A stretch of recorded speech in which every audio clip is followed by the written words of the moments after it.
Assalamualaikum warahmatullahi wabarakatuh. Selamat pagi, selamat siang, selamat malam, semangat pagi mahasiswa-mahasiswi smart, terkece, cantik ganteng di STS Surakarta. Kembali lagi dengan saya di mata kuliah pengantar akuntansi. Nah, jangan pernah bosan dengan saya karena kita bertemu selama 1 semester. Sekarang kita bahas tentang siklus perusahaan dagang. Nah, kemarin kan kita sudah belajar tentang jurnal penyesuaian, di mana ketika teman-teman udah membuat jurnal penyesuaian, kemudian diposting ke buku besar dan membuat neraca saldo setelah disesuaikan, prosesnya sama sih sebenarnya seperti di perusahaan jasa, cuma ada sedikit perbedaan untuk nama-nama akunnya saja.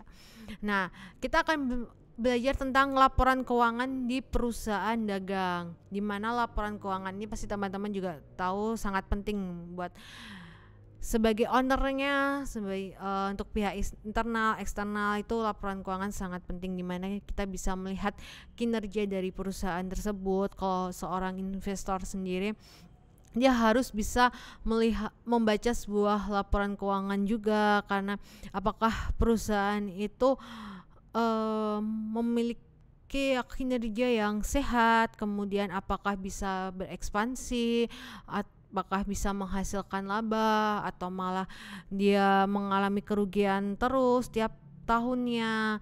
Nah, jadi kita harus belajar bagaimana caranya membuat sebuah laporan keuangan. Seorang manajer pun juga harus bisa membaca laporan keuangan. Nah, kalau untuk laporan keuangan sendiri sama seperti perusahaan jasa kemarin. Laporan keuangan itu ada laporan laba rugi, kemudian ada laporan posisi keuangan, kemudian ada laporan perubahan ekuitas, kemudian ada laporan arus kas, kemudian ada laporan catatan atas laporan keuangan. Tapi di sini saya akan menjelaskan 3 komponen terlebih dahulu. Oke.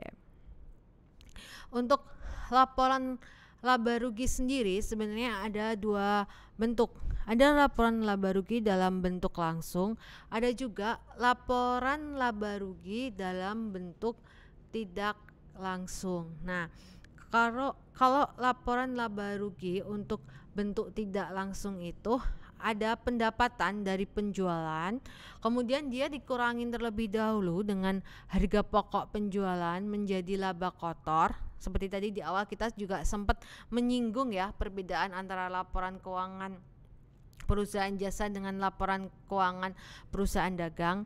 Kemudian dikurangin dengan beban-beban baru menjadi laba operasi. Nah, ini contoh dari laporan laba rugi bentuk tidak langsung. Jadi ketika kita ingin menghitung penjualan bersih, kita lihat dulu nih penjualan kotornya berapa, kemudian dikurangin dengan ada mungkin diskon penjualan, kemudian ada retur penjualan, itu baru menghasilkan penjualan bersihnya. Kemudian baru dikurangin di situ harga pokok penjualan menjadi laba kotor, kemudian dikurangin beban operasional mungkin menjadi laba operasi, kemudian dikurangin beban-beban yang non operasional menjadi laba bersih. Itu dari bentuk tidak langsung. Nah, perbedaannya dengan bentuk secara langsung di sini bahwa pendapatan itu penjualan itu langsung dicatatnya adalah penjualan bersih. Nah, itu perbedaannya. Kalau bentuk tidak langsung tadi kan diperinci dulu untuk mencari penjualan bersihnya. Tapi kalau bentuk secara langsung ini dia langsung dicatat di situ penjualan bersihnya berapa. Kemudian ditambah mungkin kalau dia menyewakan tempat maka ditambah dengan pendapatan sewa. Maka menghasilkan jumlah pendapatannya berapa. Kemudian dikurangin dengan beban atau beban pokok penjualan, atau istilahnya harga pokok penjualan menjadi laba kotor, dikurangi beban-beban menjadi laba bersih. Jadi di situ perbedaannya. Kemudian ada juga ada laporan perubahan ekuitas, di mana di sini kita bisa melihat berapa modal akhir yang kita peroleh. Itu ada di laporan perubahan ekuitas. Ini sangat berkaitan sekali dengan laporan laba rugi, teman-teman. Dimana kalau kita mendapat laba, ada peningkatan laba, otomatis di ekuitas ini juga akan mengalami kenaikan. Tapi sebaliknya, kalau kita mengalami kerugian, mungkin di laporan perubahan ekuitas ini di modal juga akan mengalami penurunan. Sama cara untuk pencatatannya juga, untuk perhitungannya juga, memasukkan modal awalnya berapa, kemudian ada investasi tambahan nggak di situ, kalau misal ada dimasukkan berapa, kemudian laba bersihnya berapa dimasukkan, kemudian kalau ada penarikan atau istilahnya pref itu berapa, menjadi kenaikannya ada berapa, kemudian ditambah dengan modal awal menjadi modal akhir. Jadi sangat saling berhubungan dengan laporan di laba rugi. Nah, kemudian ada laporan posisi keuangan, di mana laporan posisi keuangan ini menggambarkan informasi keuangan tentang aset, baik aset lancar, aset tetap, kemudian kewajiban lancar, kewajiban jangka panjang, dan modal. Jadi di sini aset itu sama dengan kewajiban tambah modal. Itu menggambarkan untuk laporan posisi keuangan. Sama sih untuk paling akunnya ada yang berbeda dikit dengan perusahaan jasa, tapi untuk cara menyusunnya sama, harus balance. Aset itu sama dengan kewajiban ditambah ekuitas. Oke, kemudian kalau misal seperti laporan arus kas itu sama, ada laporan arus kas operasi.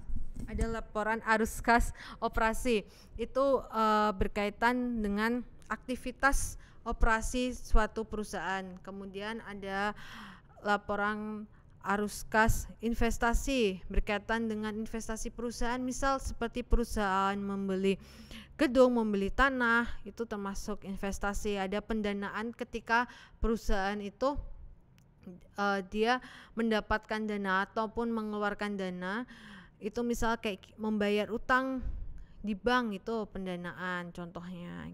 Oke, jadi kita harus belajar tentang laporan keuangan supaya kita tahu perkembangan dari bisnis kita. Kalau kita punya bisnis kayak baju, kemudian seperti yang berkaitan dengan dagang, kita menjual suatu produk lah itu, maka kita harus bisa membuat laporan keuangan walaupun dalam bentuk yang sederhana. Oke teman-teman, untuk pertemuan kali ini cukup sekian dulu. Kita akan lanjutkan di pertemuan selanjutnya di materi terakhir, yaitu tentang jurnal penutup. Oke, selamat siang. Wassalamualaikum warahmatullahi wabarakatuh.